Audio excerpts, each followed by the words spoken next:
생명의 생가 이영원 목사입니다. 멀리 외국에서 그리고 국내에서 샘과와 함께 하나님의 말씀을 청정하는 나와 여러분들에게 오늘도 하나님의 크신 은혜가 가득하기를 소망합니다. 우리는 요한복음을 함께 묵상하고 있죠. 오늘은 66번째 요한복음 12장 20절에서 26절까지 예수를 보러 온 그리스 사람들이라는 주제입니다. 의미가 깊은 이야기가 소개되고 있습니다. 명절에 예배하러 올라온 사람 중에 헬라인 몇 명이 빌립을 찾아가서 예수 만나 뵙기를 간청합니다. 예수께서 유대인들은 거절하는데 헬라인들이 다가온 것이지요.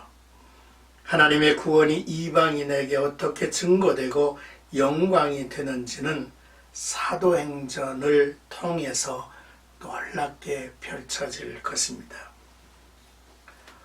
먼저 20절에서 22절까지 우리가 예수를 뵙고자 하나이다 라는 내용입니다.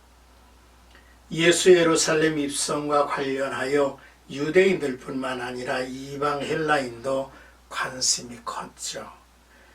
예배하러 올라온 사람 중에 헬라인이란 유대교로 개종한 헬라인을 말하죠.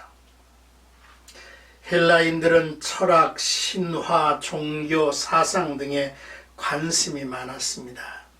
그러나 그들의 철학과 종교는 죽음의 문제에 대한 해답을 주지 못했습니다. 헬라인 몇 사람이 빌립에게 우리가 예수를 배우고자 하나이다 라고 했죠.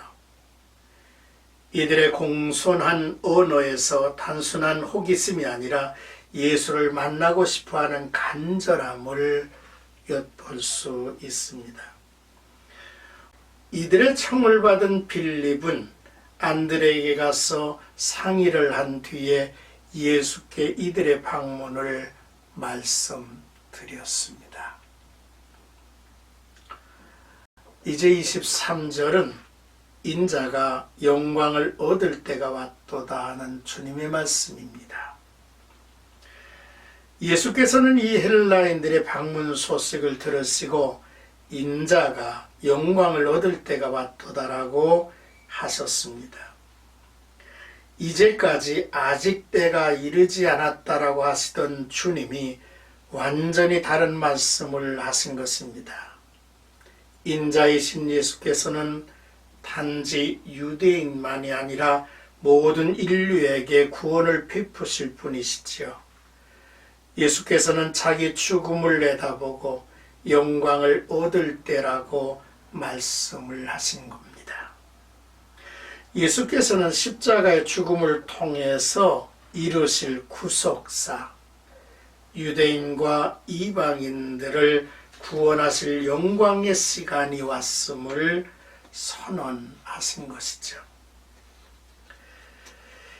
이제 24절에서 26절까지는 한 알의 밀이 땅에 떨어져 죽으면 이라는 내용이죠. 한 알의 밀이 땅에 떨어져 죽으면 이란 말은 예수에 대한 가장 적절한 묘사입니다. 한 알의 밀이 땅에 떨어지면 예수께서 세상에 성육신하신 것을 의미하며 죽음은 예수의 십자가의 희생을 말합니다. 죽으면 많은 열매를 맺으리라 말씀을 통해서 예수께서는 자신의 죽음으로 인해서 얼마나 많은 구원이 이 땅에 이루어질 것인지를 말씀해 주신 거죠. 예수님은 이 말씀을 모든 사람들의 삶에도 적용하셨죠. 자기의 생명을 사랑하는 자는 잃어버릴 것이고 이 세상에서 자기의 생명을 미워하는 자는 영생하도록 보존하리라 하셨습니다. 여기에 생명이란 단어가 3번 쓰여졌는데요. 처음 두 단어 자기의 생명은 푸시케란 단어로서 유일한 육신의 생명을 말하고, 세 번째 영생하도록 보존하리라는 생명은 조회로 영원한 생명을 표현하는 단어입니다. 예수님은 자기의 삶을 통해서 많은 사람에게 본을 보이셨습니다. 예수님은 마가복음 10장에 인자가 온 것은 섬김을 받으려 함이 아니라 도리어 섬기려 하고 자기 목숨을 많은 사람의 대속물로 주려 함이니라 말씀을 하셨죠. 26절입니다. 사람이 나를 섬기려면 나를 따르라. 나 있는 곳에 나를 섬기는 자도 거기 있으리니 사람이 나를 섬기면 내 아버지께서 그를 귀히 여기시리라 하셨습니다. 섬김은 따르고 순종하는 것이고 주님과 함께 있는 것입니다. 예수님은 순종하는 자들을 내 아버지께서 귀히 여기신다고 했죠. 이는 하나님 아버지께서 원하시는 일은 무엇이든지 예수 그리스도께서 행하시지 않습니까?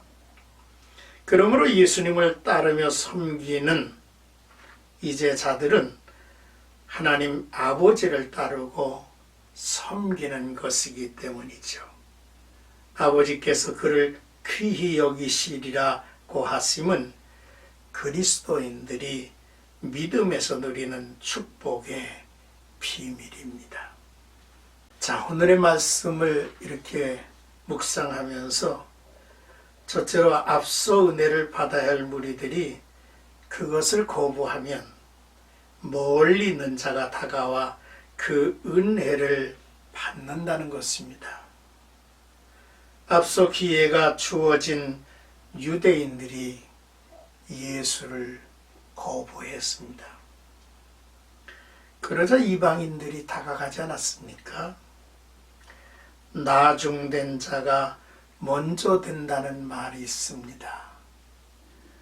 나중되는 대열에 있지 않기를 우리는 소원해야 하겠죠. 둘째로 하나님은 정하신 때를 따라 그 역사를 이끌어 가신다는 거죠. 다가오는 때를 기다리시기도 하셨습니다. 하지만 이제는 이미 때가 이르렀다고 하셨죠. 그래서 바울은 에베소 교회에 그러므로 이르시기를 잠자는 자여 깨어서 죽은 자들 가운데서 일어나라. 그리스도께서 너에게 비추시리라 하셨느니라. 그런즉 너희가 어떻게 행할 것을 자세히 주의하여 지혜 없는 자 같이 말고 오직 지혜 있는 자 같이 하여 세월을 아끼라. 때가 악하니라. 그러므로 어리석은 자가 되지 말고 오직 주의 뜻이 무엇인가 이해하라 했습니다. 그리고 세 번째, 우리는 예수님의 마음을 품고 살아야겠다라고 하는 교훈을 받습니다. 하늘의 미랄이 되어 죽고 사는 삶입니다.